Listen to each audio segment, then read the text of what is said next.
मेरे दादा एक जंगली सुअर है, मेरी दादी एक जहरीला सांप है। सिर्फ दिन में ही वे इंसान बन पाते हैं, रात होते ही फिर से जानवर बन जाते हैं। इस बात से दादा दादी दोनों बहुत परेशान रहते थे। दादी बोली, बूढ़े जी, ये शरीर का श्राप आखिर कब टूटेगा? अगर गांव वालों को पता चल गया तो हमें खतरनाक समझकर मार डालेंगे। दादा बोले, तुमने ध्यान दिया है क्या? अब हम इंसान बहुत कम समय के लिए बन पाते हैं, कहीं ऐसा न हो कि हम पूरी तरह जानवर बन जाएं। दादी बोली, ऐसा होना मुमकिन है, मुझे अब चूहे दिखते ही खाने का मन करता है। सांप जैसी आदतें बढ़ती जा रही हैं। दादा बोले, मेरे साथ भी यही हो रहा है, खेत में गोभी देखता हूँ तो खोदकर खाने का मन करता है, खुद पर काबू नहीं रहता। दादी गुस्से में बोली, सब तुम्हारी गलती है, उस दिन तुमने नेवले को नहीं मारना चाहिए था, उसी के श्राप से हम जानवर बने। दादा बोला, अगर मैं उसे न मारता तो वो हमारी मुर्गियां खा जाता। तभी आंगन में आवाज आई, चाचा आप लोग क्या बहस कर रहे हो? अंदर से आवाज आ रही थी, ये चेन वांग था। दादी बोली, कुछ नहीं बेटा, तेरे चाचा की तबीयत ठीक नहीं। चेन वांग बोला, हमारे घर गोदाम बन रहा है, पिताजी ने कहा है आप दोनों मदद कर दीजिए। दादा दादी एक दूसरे को देखने लगे। शाम ढल चुकी थी, कुछ ही देर में अंधेरा होने वाला था। दादा बोले, ठीक है, हम थोड़ी देर में आते हैं। चेन वांग चला गया। दादी घबरा कर बोली, अंधेरा होने वाला है, फिर भी तुमने हाँ क्यों की? बाहर रहे तो लोग शक करेंगे। दादा बोला, जल्दी काम निपटा कर लौट आएंगे, गोदाम छोटा है। दोनों मान गए। जब हम वहाँ पहुँचे तो 7-8 लोग पहले से काम कर रहे थे। सब बातें कर रहे थे कि पहाड़ पर एक साथ 800 किलो का जंगली सुअर घूम रहा है, अगर पकड़ लिया तो पूरे गांव को मांस मिलेगा। सब हंस रहे थे, लेकिन दादा का चेहरा उतरा हुआ था। काम खत्म होने के बाद खाने की दावत लगी। किसी ने सुअर का मांस परोसा। दादा ने जैसे ही मुंह में डाला तुरंत थूक दिया। सब हैरान हो गए। दादा बोले, अब भारी खाना नहीं पचता। सूरज धीरे धीरे डूबने लगा। दादी बार बार इशारा कर रही थी, चलो, लेकिन दादा नशे में थे। तभी मैंने देखा उनके मुंह से सुअर के दांत निकलने लगे। मुझे समझ आ गया, अब देर नहीं। मैंने कहा, दादा घर चलो। दादी गुस्से में बोली, अभी चलो वरना मर जाओगे। दादा को होश आया और हम भागते हुए घर पहुंचे। अंधेरा पूरी तरह छा चुका था। दादी छत की बल्ली पर चढ़ते ही जहरीली सांप बन गई। दादा गोदाम में घुसते ही जंगली सुअर बन गए। तभी एक चूहा निकला। दादी ने झपट्टा मारकर उसे निगल लिया। मैं कांप गया। तभी बाहर कदमों की आवाज आई। दादी फुफकार कर बोली, कोई आ रहा है। दरवाजे पर दस्तक हुई। मैंने खोला तो सामने चेन लियू खड़ा था। उसके कंधे पर बंदूक थी। उसने मुस्कुराकर पूछा, तेरे दादा दादी घर पर हैं? मैंने डरते हुए कहा, पहाड़ पर लकड़ी लेने गए हैं। वह कुछ देर घूरता रहा, फिर बोला, अच्छा। लेकिन तभी मैंने बंदूक में गोली चढ़ने की आवाज सुनी। मेरा दिल बैठ गया। दादी बोली, अगर वो अंदर आया तो मैं जहर से मार दूंगी। अगले ही पल दरवाजा जोर से खुल गया।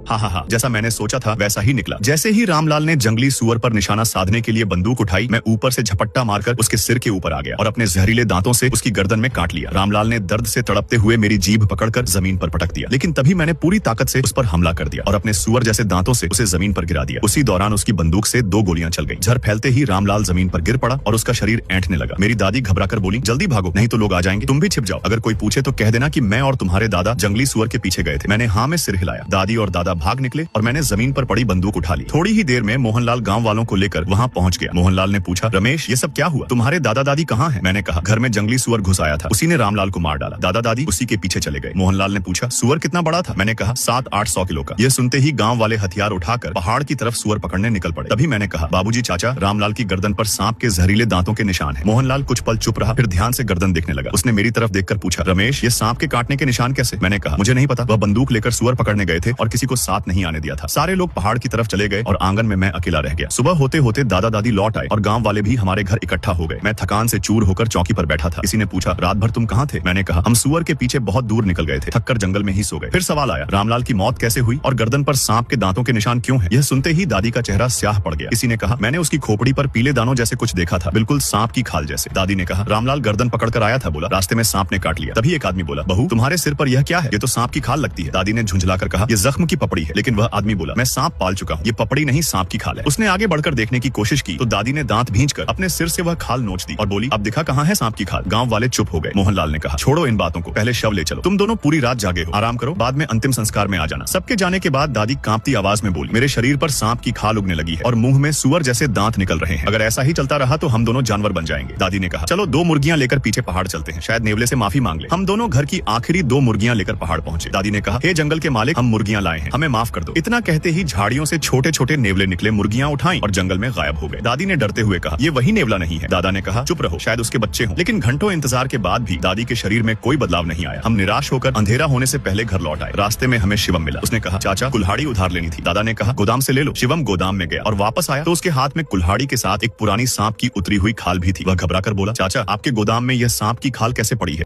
तुम्हारे गोदाम में यह सांप की खाल कैसे पड़ी है? ये कहते वक्त शिवम की नजर लगातार मेरी दादी पर टिकी हुई थी। दादी ने जैसे ही सांप की खाल देखी, उसका चेहरा उड़ गया। वह तुरंत बोली, रसोई में गर्मी रहती है, शायद वहीं से सांप निकलकर खाल छोड़ गया होगा। शिवम बोला, चाची, ये सांप जहरीला है और यही वही जात का सांप है जिसने मेरे चाचा रामलाल को मारा था। दादी झुंझला गई और बोली, शिवम, तू क्या कहना चाहता है? क्या मैं अपने ही देवर को मारने के लिए जहरीले सांप पालूंगी? शिवम घबरा गया और बोला, नहीं चाची, मेरा वो मतलब नहीं था, आप नाराज मत होइए, मैं चलता हूँ, थोड़ी देर में आप लोगों को आना होगा। दादी ने कहा, हम नहीं आएंगे, मेरी कमर का दर्द फिर से बढ़ गया है। शिवम बोला, ठीक है चाची, आराम कीजिए। फिर वह चला गया। उसके जाते ही दादी घबरा कर बोली, बोली अब भाग चलना चाहिए, मुझे लगता है शिवम को कुछ शक हो गया है। दादा बोले भागेंगे कहाँ, इसी जमीन पर तो हमारी रोटी है, अगर भाग गए तो जिएंगे कैसे। दादी बोली ऐसे ही चलता रहा तो भेद खुल ही जाएगा। दादा बोले नहीं खुलेगा, गांव वाले ऐसी बातों के बारे में सोच भी नहीं सकते। उस रात मैं फिर से सुअर में बदल गया और दादी जहरीली सांप बन गई। दादी फुफकारते हुए बोली मुझे बहुत भूख लगी है, घर के सारे चूहे खा चुकी हूँ, चलो पहाड़ पर जाकर और पकड़ते हैं। दादा बोले आज नहीं, आज पहाड़ पर रामलाल को दफनाने वाले लोग हैं। तभी दादी ने कहा चुप रहो, बाहर किसी के कदमों की आवाज आ रही है। हम दोनों आंगन की तरफ देखने लगे, तभी देखा कि एक परछाई आंगन के दरवाजे पर एक मरी हुई बकरी फेंक कर भाग गई। उस आदमी की गंध अजनबी थी, वह हमारे गांव का नहीं लग रहा था। दादी बोली मुझे बहुत भूख लगी है, बकरी को अंदर ले आओ। दादा घबरा कर बोले अगर यह गांव वालों की चाल हुई तो मेरा यह सुअर का शरीर पूरे गांव के लिए दावत बन जाएगा। दादी फुफकारते हुए बोली मैं जहरीली सांप हूँ, मुझे डर नहीं, मैं पहले जाकर देखती हूँ। दादा ने रोका और कहा नहीं, पहले रमेश को भेजो, वह अभी इंसान है, कोई उसे पकड़ेगा नहीं। मैं हिम्मत करके बाहर गया, वहाँ सिर्फ मरी हुई बकरी पड़ी थी, कोई आदमी नहीं था। बकरी बहुत बड़ी थी, कम से कम 200-300 किलो की। बड़ी मुश्किल से मैं उसे गोदाम तक घसीट कर ले गया, फिर दादी और दादा ने मिलकर उसे पूरा खा डाला। दादी बोली और है क्या, मैंने कहा नहीं, सब खा लिया। दादी बोली गोदाम में जो भी खाने लायक है सब ले आओ। मैं गोदाम से आधा बोरा चावल उठा लाया और दादा ने उसे भी चट कर लिया। खाने के बाद वह वहीं गिरकर सो गया और जमीन पर गंदगी फैला दी। सुबह होते ही हम दोनों फिर से इंसान बन गए। कमरे में फैली गंदगी देखकर मेरे चेहरे का रंग उतर गया। दादी गुस्से में बोली वह शापित नेवला आखिर चाहता क्या है। दादा बोले उसने हमारा चढ़ावा लिया लेकिन कोई मदद नहीं की। दादी बोली देखो मेरी जीभ अब पूरी तरह सांप जैसी हो गई है। दादा ने कहा और मेरे हाथों पर सुअर के बाल उगाए हैं, उस नेवले को छोड़ूंगा नहीं, सबको मार डालूंगा। दादी बोली हाँ, अब उससे आर पार की लड़ाई होगी, चाहे जान चली जाए। दादा बोले मैं बाजार से कुछ मुर्गियां लाऊंगा, पहाड़ पर जाकर नेवले को बाहर निकालेंगे और मार देंगे। तभी बाहर से शोर मच गया, अरे अनर्थ हो गया, बड़ा अनर्थ। दादा ने पूछा क्या हुआ। एक आदमी हांफता हुआ बोला कैलाश काका के साथ बड़ा कांड हो गया है। दादा चौंक गए, क्या हुआ। आदमी बोला कैलाश काका असल में चूहा राक्षस है। दादा गुस्से में बोले ऐसी बकवास मत कर। आदमी बोला सच है, कल रात सब लोग रामलाल को दफनाने पहाड़ गए थे, कैलाश काका नशे में वहीं पहुंच गए और सबके सामने चूहे में बदल गए। दादा बोले अगर वह चूहा है तो मार क्यों नहीं दिया। आदमी बोला वह किसी को नुकसान नहीं करता, गांव वाले उसे सालों से जानते हैं, किसी ने हाथ नहीं उठाया। दादा ने पूछा फिर वह चूहा कैसे बना। आदमी बोला उसने कभी एक नेवले को नाराज कर दिया था, उसी के श्राप से यह सब हुआ है। अब गांव के लोग चौपाल पर इकट्ठा होकर नेवले को पकड़ने की बात कर रहे हैं। आदमी बोला मैं खास तौर पर आपको बुलाने आया हूँ। दादी ने दांत पीसते हुए कहा उस शापित नेवले को आज मारना ही पड़ेगा। दादा बोले चलो। रास्ते में शिवम के चेहरे पर अजीब सी मुस्कान थी, जैसे उसके दिमाग में कोई खतरनाक योजना चल रही हो। जब हम चौपाल पहुंचे तो देखा कैलाश काका भीड़ के बीच खड़े थे, उनके पैरों पर चूहे के बाल उगाए थे और कान चूहे जैसे हो चुके थे। वह रोते हुए बोले उस नेवले ने मेरी जिंदगी बर्बाद कर दी, मुझे इंसान भी नहीं छोड़ा और जानवर भी नहीं रहने दिया,